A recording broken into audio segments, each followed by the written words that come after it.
আর বিরোধী দলেরও দায়িত্ব থাকবে দেশ গঠনে তার জায়গা থেকে যথাযথ ভূমিকা রাখা। সবাইকে ধন্যবাদ।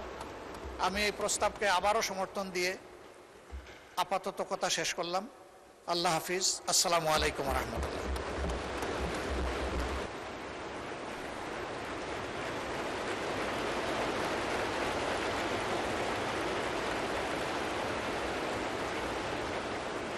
মাননীয় সদস্যবৃন্দ, পরবর্তী বক্তব্য রাখার জন্য আমি মাননীয় বিরোধী দলের নেতাকে আহ্বান জানাচ্ছি। মাননীয় বিরোধী দলের নেতা।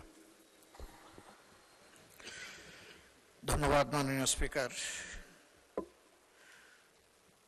আমি জনাব মির্জা ফখরুল ইসলাম, মাননীয় মন্ত্রী এবং সংসদ সদস্য যে প্রস্তাব উত্থাপন করেছেন আমি তাকে সমর্থন করছি। এই দেশ আমাদের সবার। আমরা সকলেই স্বাধীন পররাষ্ট্রনীতির কথা বলে থাকি। আমরা সত্যিকার অর্থেই একটা স্বাধীন পররাষ্ট্রনীতি দেখতে চাই, বাস্তবায়ন করতে চাই।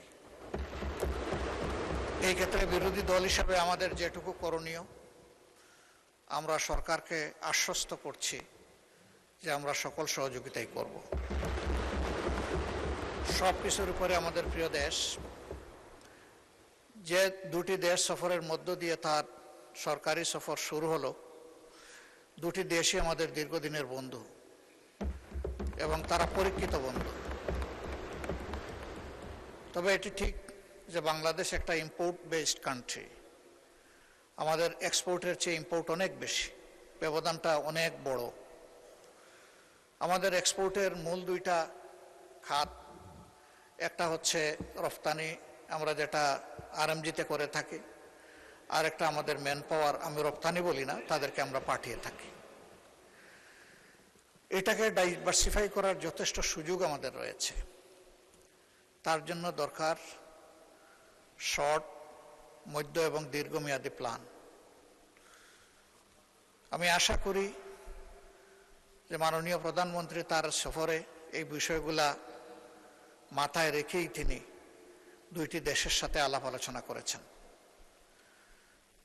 যেহেতু আমরা সংসদীয় গণতন্ত্রের রাজনীতিতে আছি, খুবই ভালো হয় স্বচ্ছতা এবং জবাবদিহিতার স্বার্থে, জনগণের স্বার্থে বিদেশের সাথে যতগুলো মৌলিক চুক্তি সম্পাদিত হবে সেগুলাই সংসদে নিয়ে আসা। এই 350 মানুষই কিন্তু 18 কোটি মানুষ বা 20 কোটি মানুষের